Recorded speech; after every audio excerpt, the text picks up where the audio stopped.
जय जयकार करते हैं, कैलाश का संपूर्ण वातावरण आनंदमय हो उठता है।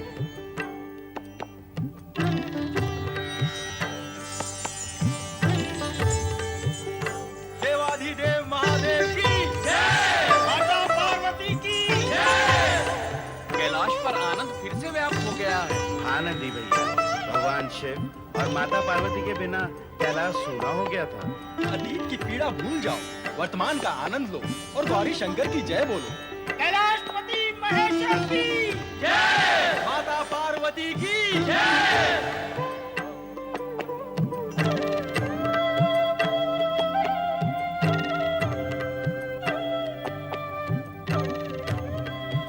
देवी पार्वती, ऐसा प्रतीत होता है कि एक अंतराल के पश्चात हम कैलाश पर आए। हाँ स्वामी, ऐसा प्रतीत होता है हमारे यहाँ पुनः आने से यहाँ का कोना कोना हर्षित और पुलकित हो रहा है।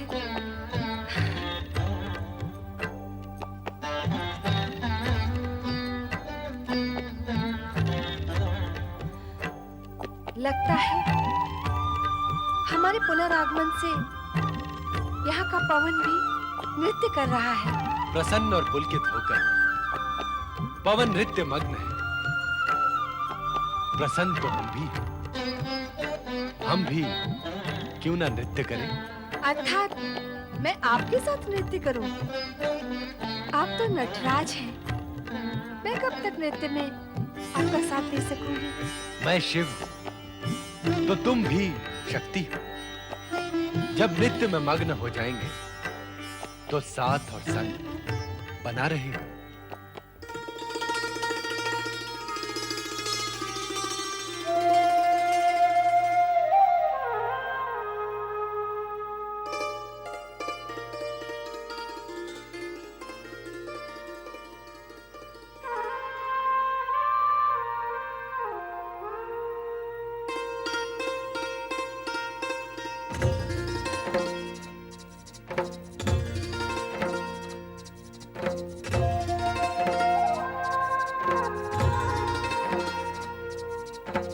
शिव शक्ति संवित मगन है।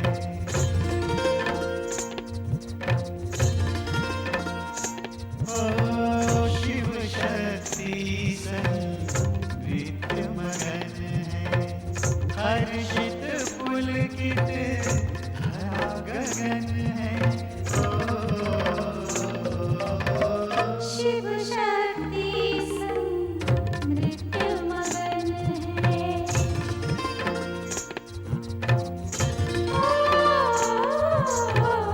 शिव शक्ति नृत्य मगन है। हर्षित पुलकित धरा गगन है। शिव शक्ति नृत्य मगन है। शिव शक्ति संवित मगन है।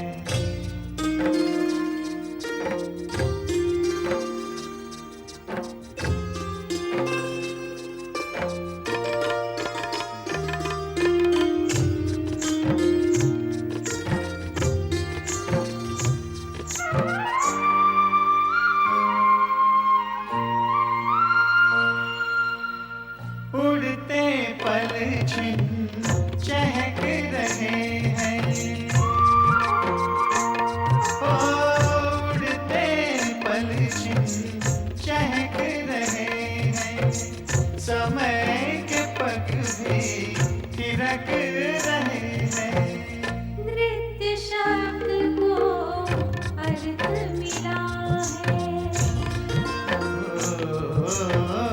नृत्य शब्द को अर्थ मिला है।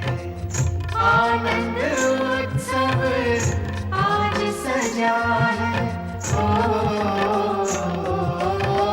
शिव शक्ति नृत्य मगन है। शिव शक्ति संवित मगन है।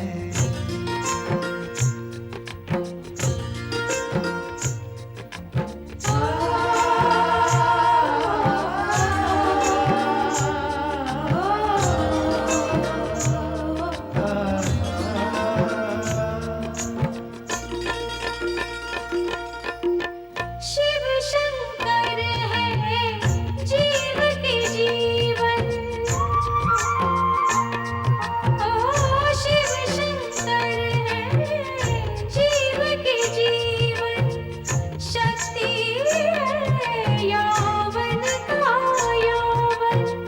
शक्ति ज्योति शिव है नैना। शक्ति ज्योति शिव है नैना। करते नमन इनको दिन रैना। शिव शक्ति संग नृत्य मगन है। शिव शक्ति संग नृत्य मगन है।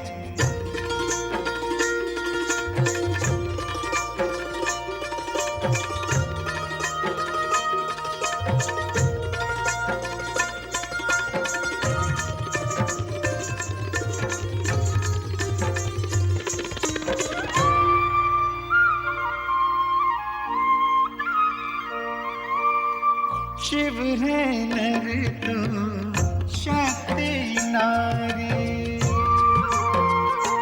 ओ शिव है नर तो शक्ति नारी। इनसे चलती सृष्टि सारी। हर एक मंत्र का सार यही है। ओ हर एक मंत्र का सार यही है। निराकार साकार यही है। ओ शिव शक्ति संग नृत्य मगन है। ओ शिव शक्ति संग नृत्य मगन है। हर्षित पुलकित धरा गगन है। ओ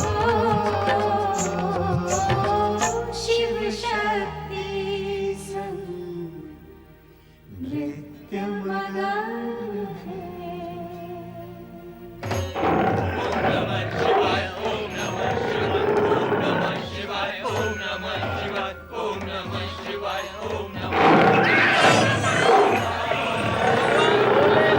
शिव शंकर की देवी, तुम्हारे ये वाहन हमारे गणों को भयभीत कर रहा है, अतः तुम इसका कुछ उपाय करो।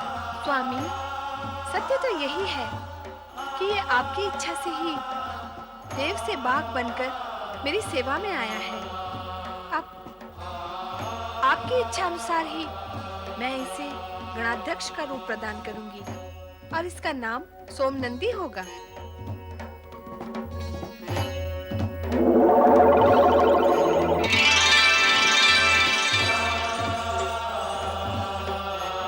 भगवान भोलेनाथ और माता पार्वती को प्रणाम।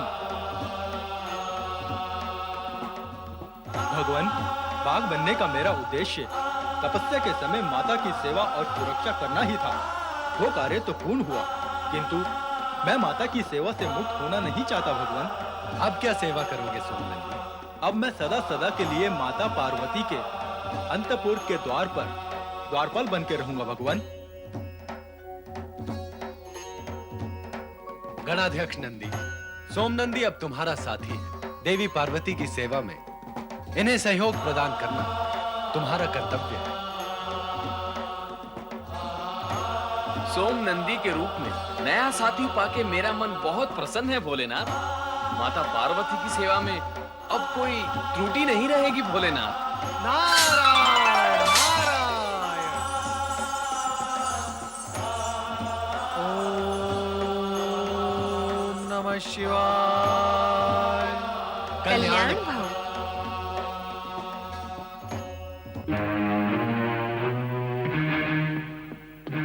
हे सत्पुरुष, मैं आपको प्रथम बार यहाँ देख रहा हूँ। क्या आप अपना परिचय देने का कष्ट करेंगे?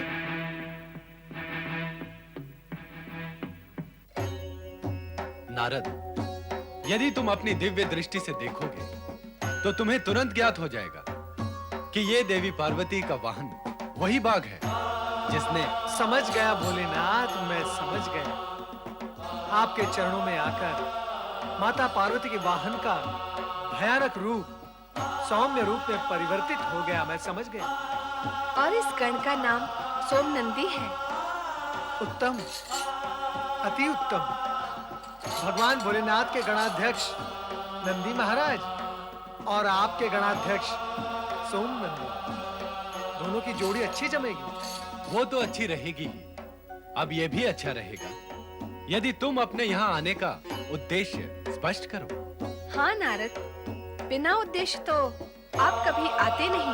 माता, मेरे आने का सदा एक ही उद्देश्य होता है और वो ये है कि भगवान भोलेनाथ की आज्ञा से दुखियों का दुख दूर करना। इस बार किन दुखियों के विषय में कहने आए हो? माता, क्या आप शरणार्थी देवताओं और शुंभ निशुंभ के अत्याचारों से परिचित नहीं हैं? हे भोलेनाथ, अब यह दुख मुझसे देखा नहीं जाता।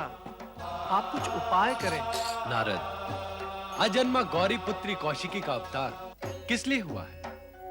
इस सत्य से तो तुम अनभिज्ञ नहीं हो। इसीलिए दुख से उबरने के लिए देवताओं के लिए यही उचित होगा कि वे उनकी शरण ग्रहण करें। शक्ति स्वरूपा माता, भगवान भोलेनाथ के इस परामर्श में क्या आपकी भी सहमति है? नारद, संपूर्ण कार्य तो दोनों की सहमति से ही पूर्ण होते हैं। मुझसे उत्पन्न कौशिकी को मैं समय समय पर पूर्ण सहायता प्रदान करूंगी। इस ओर से तुम निश्चिंत रहो। ओम नमः शिवाय। नारायण नारायण। जब मैं इन देवताओं से बचकर रहना चाहता हूँ तो ये मेरे पीछे पीछे चले आते हैं, और जब मैं इन देवताओं के हित के लिए इन्हें ढूंढता हूँ तो ये दिखाई नहीं देते। नारायण नारायण। मैं तो ये चाहता था कि इन देवताओं को उनकी दुख निवृत्ति का उपाय बताऊं, पर किसे बताऊं और कैसे बताऊं? किंतु मैंने प्रयत्न किया है। अब उपाय ना बताने का दोष मुझ पर नहीं। मैं तो चला भगवान श्री हरि विष्णु देवर्षि, उपाय बताएं, हमें निवृत्त होने का उपाय बताएं। हम तो स्वयं आपको खोजते हुए इधर उधर भटक रहे हैं। नारायण नारायण। यदि आप मुझे ढूंढते हुए इधर उधर भटक रहे थे तो मुझे आप दिखाई क्यों नहीं दिए? सत्य तो ये है देवऋषि कि शुंभ निशुंभ के अत्याचारी राक्षसों से बचने के लिए हम अदृश्य होने के लिए विशेष शक्तियों का प्रयोग करते रहते हैं।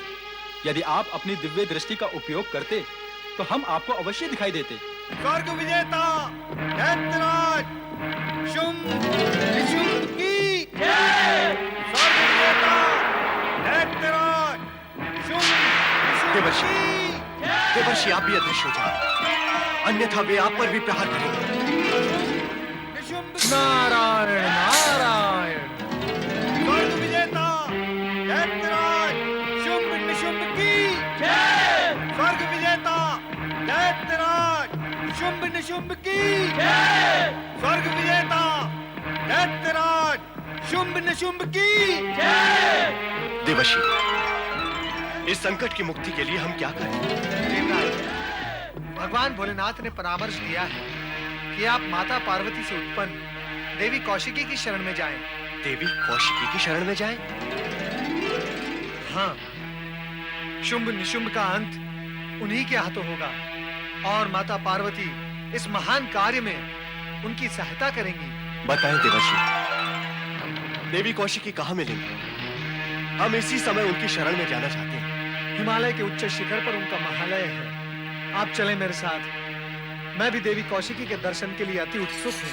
देवी कौशिकी की जय। शक्ति स्वरूपिणी महादेवी कौशिकी की जय।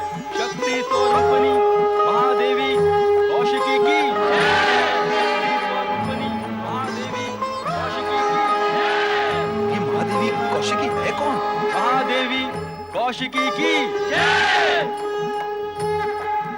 शक्ति स्वरूपिणी महादेवी कौशिकी की जय। शक्ति स्वरूपिणी महादेवी कौशिकी की जय। शक्ति स्वरूपिणी महादेवी कौशिकी की जय। शक्ति स्वरूपिणी महादेवी कौशिकी की जय। शक्ति स्वरूपिणी महादेवी कौशिकी की जय। महादेवी कौशिकी, ब्रह्मा जी के वरदान के अनुसार आप ही उन दुष्ट असुरों का संहार कर सकती हैं। ये असुर बार बार आकर हमारे यज्ञ तथा धार्मिक अनुष्ठानों में बाधा पहुंचाते हैं। शुंभ निशुंभ को महापराक्रमी तथा सर्वशक्तिमान सिद्ध करने के लिए हम पर अत्याचार करते हैं। इन असुरों का नाश करके धर्म की रक्षा करिए महादेवी कौशिकी। असुरवीरों, ये ऋषि मुनि हमारा अंत करना चाहते हैं। अब तुरंत हमें इन ऋषि मुनियों का अंत करना होगा। समाप्त करना इन सबको।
एवं धर्मनिष्ठ ऋषिगण, अब आप दुष्ट असुरों से कदापि भयभीत न हो। जब जब ये दुष्ट आप पर प्रहार करेंगे, तब तब मैं आपकी रक्षा करूंगी।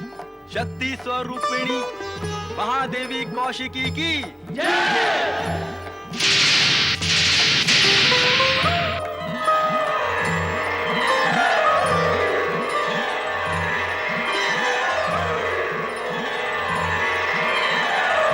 शक्ति स्वरूपिणी महादेवी कौशिकी की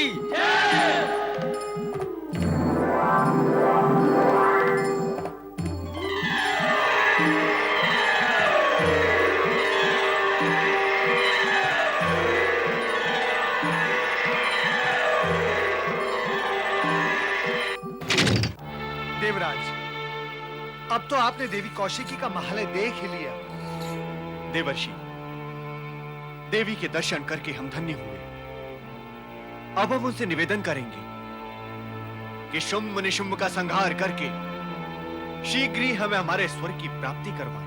नारायण नारायण। स्वर्ग की प्राप्ति इतनी सरलता से नहीं होती देवराज, उसके लिए कठोर तपस्या करनी पड़ती है।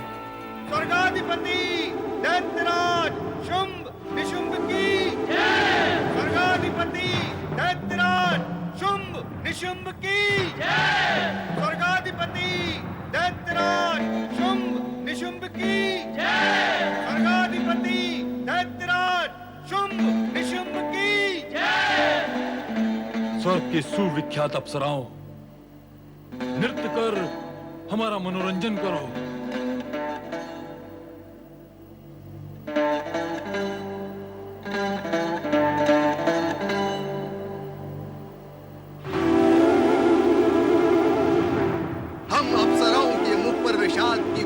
नहीं, प्रसन्नता का सौंदर्य देखना चाहते हैं।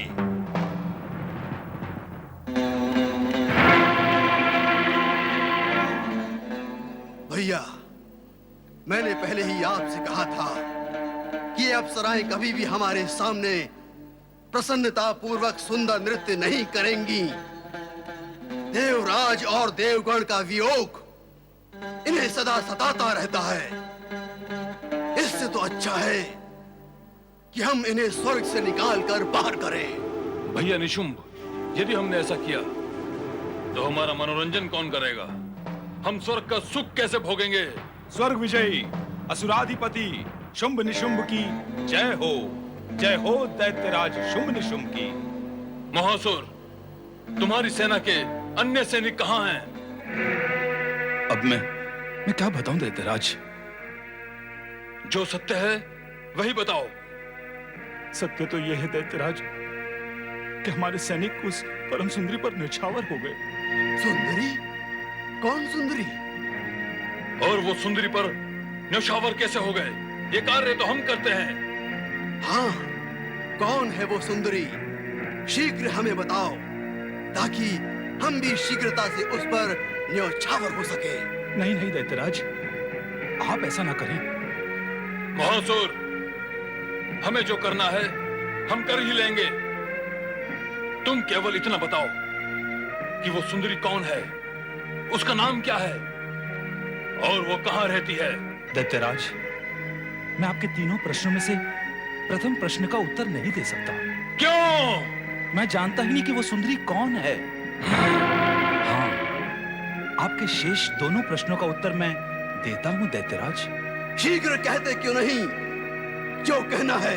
दैत्यराज, मैं सैनिकों के साथ देवताओं को खोजता सूंघता जा रहा था कि एक आश्रम में ऋषि मुनि एकत्र होकर देवी कौशिकी से हम असुरों का अंत करने की प्रार्थना कर रहे थे, उसकी जय जयकार बोल रहे थे। ये सब देख सुनकर हमें सहन न हुआ और हमने ऋषि मुनियों पर आक्रमण कर दिया। वहीं देवी कौशिकी प्रकट हो गई और हमारे सारे सैनिकों का वध कर डाला। क्या उस स्त्री ने हमारे असुर सैनिकों का वध कर दिया? उसे केवल स्त्री न कहें दैत्यराज, वह तो 16 श्रृंगार से पूर्ण परम सुंदरी थी। ऐसी सौंदर्यमय, रूपवती और लावण्यमय रूप सी विधाता ने भी इससे पूर्व ऐसी सुंदरी कभी नहीं बनाई होगी और भविष्य में बनाएंगे भी नहीं। पर तुमने तो अभी कहा कि सैनिक उस सुंदरी पर न्यौछावर हो गए। वही हुआ असुरराज, वही हुआ। हमारे सैनिक प्रहार करना भूलकर उस सुंदरी का सौंदर्य देखने लगे, किंतु उसने दोनों हाथों से खड़क चलाकर रूप का रसपान करते हमारे सैनिकों को घास और पत्तों की भांति काट ही डाला। यदि हमारे सैनिक उस सुंदरी के रूप का रसपान न करते तो आज मारे भी न जाते। इसीलिए तो कहता हूं कि वे उस रूपसी के रूप पर न्यौछावर हो गए। पर आप उस सुंदरी पर न्यौछावर होने की भूल न करना, नहीं तो हमारा क्या होगा दैत्यराज? प्रलाप बंद करो मोहासुर। कभी कहते हो वो परम सुंदरी है, कभी कहते हो उसके दोनों हाथों में खड़क थे। हाँ सुराज, एक बार तो ये महासुर भी मुंह में पड़कर सम्मोहित हो गया था उसका रूप देखकर, किंतु मैंने उसके दोनों हाथों में खड़क देखा तो मैं वृक्ष की ओट में हो गया। वृक्ष की ओट में ना हो जाता तो आप तक उस सुंदरी की सूचना लेकर भी नहीं आ पाता दैत्यराज। बस बस, बहुत हो चुका तुम्हारा ये रोना धोना। हमारे जो सैनिक मारे गए उनका शोक करना व्यर्थ है। महासुर, तुम हमें उस सुंदरी के विषय में बताओ। क्या बताऊं उस सुंदरी, उस मोहिनी और रूपसी के विषय में? यदि सहस्त्र अप्सराओं को, नहीं, सहस्त्र नहीं, हाँ, एक लक्ष्य, नहीं, लक्ष्य भी नहीं, कोटि अप्सराओं के सौंदर्य को निचोड़ने के बाद जो सौंदर्य बनेगा वो भी देवी कौशिकी के सौंदर्य से कम ही होगा। और दैत्यराज, उसके नेत्र, कटार नुमा नेत्र, ऐसा लगता था देखकर कि विधाता ने वह देखने के लिए नहीं, सम्मोहन करने के लिए बनाए हैं। और विधाता को ऐसे नेत्र बनाने में युग के युग लग गए होंगे। ऐसे सुंदर और आकर्षक नेत्र थे उस मां सुंदरी कौशिकी के। आगे कहो मोहासुर, आगे कहो। कहना तो बहुत कुछ चाह रहा हूं दैत्यराज, और कहने को बहुत कुछ है भी, किंतु शब्द ही नहीं मिले। जितने मिले हैं उन्हीं शब्दों के आधार पर एक रहस्यमय बात बता रहा हूं उस सुंदरी के बारे में। उसकी नासिका देखकर शुक्रराज भी लज्जा जाए। ऐसी गोल घुमावदार नासिका है, ऐसा लगता है जैसे समतल भूमि में कोई पर्वत शिखर उठाए खड़ा है। तुम रुक क्यों जाते हो बार बार मोहसुर? शब्दों की कमी के कारण दैत्यराज, शब्दों की कमी के कारण मेरा मन तो रुकना ही नहीं चाहता, किंतु मेरी वाणी रुक जाती है शब्दों की कमी के कारण। हाँ तो दैत्यराज, मैं कह रहा था कि उस सुंदर कौशिकी का ललाट ऐसा दमकता था जैसे काली घटा के नीचे कोई समतल भूखंड दमकता हो। उसकी केश राशि देखकर अमावस्या का भ्रम होता था। उसकी दंत पंक्ति देखकर तो ऐसा लगता था जैसे मेघों के बीच में दामिनी दमकती हो। उसकी बाहें जैसे कमल नाल। वाह! उसकी चाल जैसे हंस की चाल। दैत्यराज,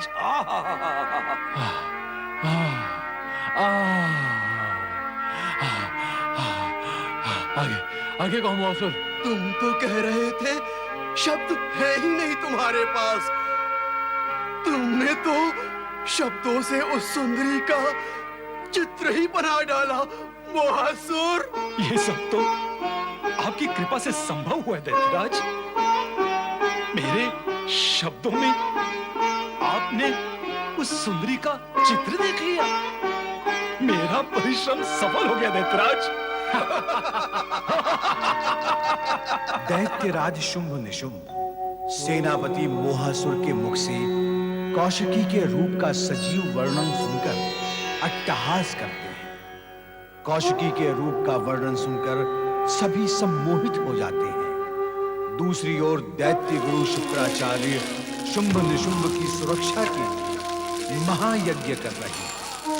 वो शक्तियों का आवाहन करते हैं। दैत्य शक्ति विजय भव। दैत्य शक्ति विजय भव।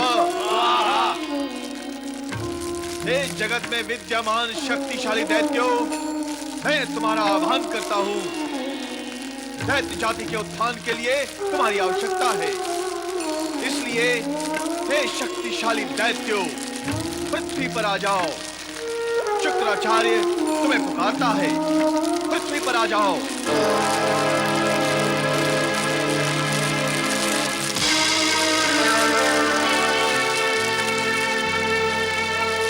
क्या मेरी स्तुतियां प्रभावहीन हो गई? क्या नए असुरों की उत्पत्ति हेतु की गई मेरी तपस्या सर्वथा व्यर्थ हो गई?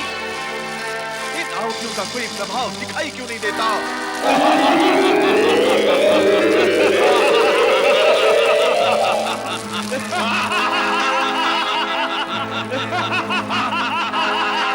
दैत्य गुरु शुक्राचार्य, पाताल से पृथ्वी तक आने में समय तो लगता ही है।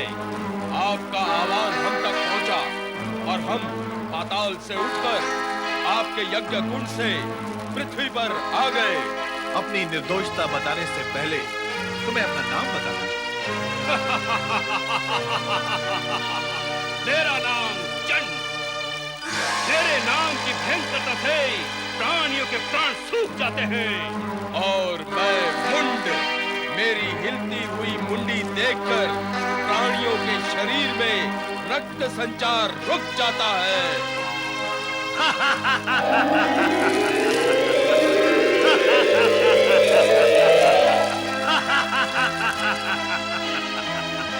प्रणाम दैत्य गुरु शुक्राचार्य। मैं सुग्रीव भी आपके आह्वान पर प्रकट हुआ हूँ। तुम्हारी विशेषता क्या है? गुरुवर, बुद्धिमान दैत्य होने के नाते मैं शक्ति की अपेक्षा बुद्धि का अधिक प्रयोग करता हूँ। कृपा करके बताएं कि मुझे क्या करना होगा। शक्तिमान और बुद्धिमान दैत्यों के प्रकट होने से मेरा आह्वान सफल है, किंतु मुझे शक्तिमान और वरदानी दैत्यों शुंभ निशुंभ के भविष्य की चिंता है। क्रोध, भावावेश और उत्तेजना में वे कभी भी कोई भी अनुचित कार्य कर सकते हैं। तुम सभी का यह दायित्व है कि तुम स्वर्ग जाकर उन्हें उचित परामर्श देकर उनकी सहायता करो। चंड, मुंड, तुम दोनों को अपनी युक्ति और शक्ति का प्रयोग करना है। दैत्य गुरु, हम आपकी आज्ञा का पालन करेंगे। शुंभ और निशुंभ की रक्षा करना हमारा कर्तव्य है। और सुग्रीव, तुम्हें अपनी बुद्धि। दैत्य गुरु, अब आप उनकी चिंता से मुक्त हो जाएं। हम चिंता से मुक्त कैसे हो सकते हैं? हम दैत्य गुरु हैं। दैत्य की रक्षा और उत्थान का दायित्व हमारा है। जब तक दायित्व है तब तक चिंता है, और चिंता ये है कि शुंभ निशुंभ की आसुरी वृत्ति दिनों दिन बढ़ती ही जाएगी। परिणाम स्वरूप एक दिन ऐसा भी आ सकता है कि उनके मन की वासना उन्हें मां शक्ति के पास खींच ले जाएगी। उन्हें मां शक्ति